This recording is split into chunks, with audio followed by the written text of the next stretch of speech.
CPIM party കോൺഗ്രസിലെ സംഘടനാ റിപ്പോർട്ടിന്മേലുള്ള ചർച്ച സമാപിച്ചു. PB അംഗം രാഘവലു നാളെ മറുപടി പറയും. M സന്തോഷ് ചേരുകയാണ് സമ്മേളന നഗരിയിൽ നിന്നും. തത്സമയ വിവരങ്ങളുമായി സന്തോഷ്. ഇന്ന് സംഘടനാ റിപ്പോർട്ടിന്മേലുള്ള ചർച്ചയായിരുന്നു പ്രധാനപ്പെട്ട അജണ്ട. എന്തൊക്കെ നിർദ്ദേശങ്ങളാണ് ഉയർന്നു വന്നത്? സമഗ്ര വിവരങ്ങൾ എങ്ങനെ?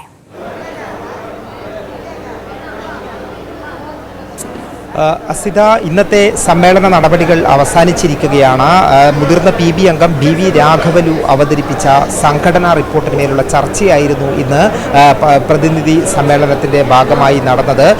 പാർട്ടിയുടെ ശക്തി ദൗർബല്യങ്ങളെല്ലാം തന്നെ ഇളകീറി പരിശോധിക്കുന്ന വിധമുള്ള സംഘടനാ റിപ്പോർട്ടാണ് BV രാഘവലു അവതരിപ്പിച്ചത്. അതിൽ ഈ ചർച്ചയിൽ പങ്കെടുത്ത് ഓരോ സംസ്ഥാന ഘടകങ്ങളെ പ്രതിനിധീകരിച്ചുകൊണ്ടുള്ള പ്രതിനിധികളാണ് ചർച്ചയിൽ പങ്കെടുത്ത് സംസാരിച്ചത്. അതിൽ തന്നെ പൊതുവെ ഈ ഒരു സംഘടനാ റിപ്പോർട്ടിൽ ചൂണ്ടിക്കാട്ടുന്ന കാര്യം പാർട്ടി അംഗങ്ങളുടെ എണ്ണത്തിലും അതോടൊപ്പം തന്നെ പാർട്ടിയുടെ മറ്റ് വിവിധ വിഭാഗങ്ങളുടെ എണ്ണത്തിലും മെമ്പർഷിപ്പിലും വർധനവ് ഉണ്ടായിട്ടുണ്ട് എന്ന് പൊതുവെ വിലയിരുത്തുന്ന ഒരു സംഘടനാ റിപ്പോർട്ടായിരുന്നു ഇത്. അതേസമയം തന്നെ ദൗർബല്യങ്ങൾ കൂടി ഈ പാർട്ടിക്ക് പല മേഖലകളിലും ഉണ്ടാകുന്ന സംഘടനാപരമായിട്ടുള്ള ദൗർബല്യങ്ങൾ കൂടി സംഘടനാ റിപ്പോർട്ടിൽ ചൂണ്ടിക്കാട്ടുന്നുണ്ട്. പ്രത്യേകിച്ചും ഹിന്ദി ഹൃദയഭൂമിയിൽ ഉൾപ്പെടെ കരുത്താർജിക്കാൻ കഴിയാത്തത് ദൗർബല്യമായി തന്നെയാണ് പാർട്ടി കണക്കാക്കുന്നത്. അത്തരത്തിലുള്ള ശക്തി ദൗർബല്യങ്ങളെല്ലാം തന്നെ പരിശോധിക്കുന്ന സംഘടനാ റിപ്പോർട്ടാണ്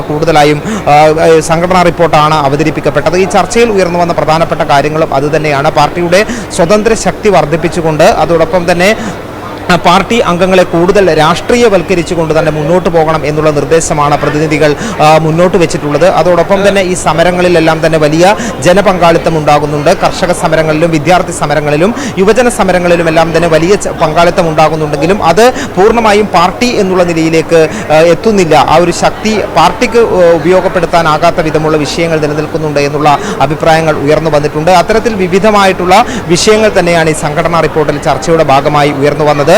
ഈ ചർച്ചയ്ക്ക് സംഘടനാ റിപ്പോർട്ടിന്റെ ഭാഗമായി ഉയർന്നു വന്ന ചർച്ചയ്ക്ക് നാളെ PB അംഗം BV രാഘവലു മറുപടി പറയും. അതിനു മുൻപായി പോളിറ്റ് ബ്യൂറോ യോഗം ചേർന്നായിരിക്കും മറുപടി തയ്യാറാക്കുന്നത്. അതായിരിക്കും PB അംഗം BV രാഘവലു അവതരിപ്പിക്കുന്നത്. അതോടുകൂടി വളരെ പ്രധാനപ്പെട്ട പാർട്ടി രേഖകളുമായി ബന്ധപ്പെട്ട ചർച്ചകളും നടപടിക്രമങ്ങളും എല്ലാം തന്നെ പൂർത്തിയാകും. ആദ്യം ഈ രാഷ്ട്രീയ അവലോകന റിപ്പോർട്ടും അതിന് പിന്നാലെ കരട് രാഷ്ട്രീയ പ്രമേയവും ചർച്ച ചെയ്ത് പാസ്സാക്കിയിരുന്നു.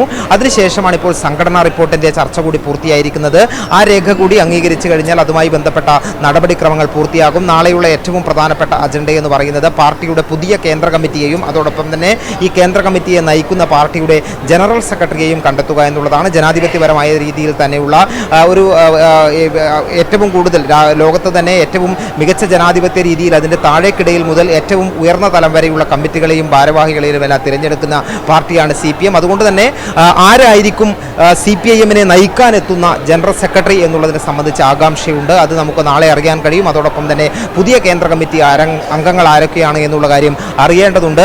ഉച്ചയോടുകൂടി സമ്മേളന നടപടികൾ പ്രധാനമായും പ്രതിനിധി സമ്മേളന നടപടികൾ പൂർത്തിയാകും. ഉച്ചയ്ക്ക് ശേഷമായിരിക്കും മധുര നഗരത്തിൽ 10,000-കണക്കിന് ചുവപ്പ് വളണ്ടിയർമാരും അതോടൊപ്പം തന്നെ 2 ലക്ഷത്തിലധികം ബഹുജനങ്ങളും അണിനിരക്കുന്ന ബഹുജന റാലി നടക്കുക.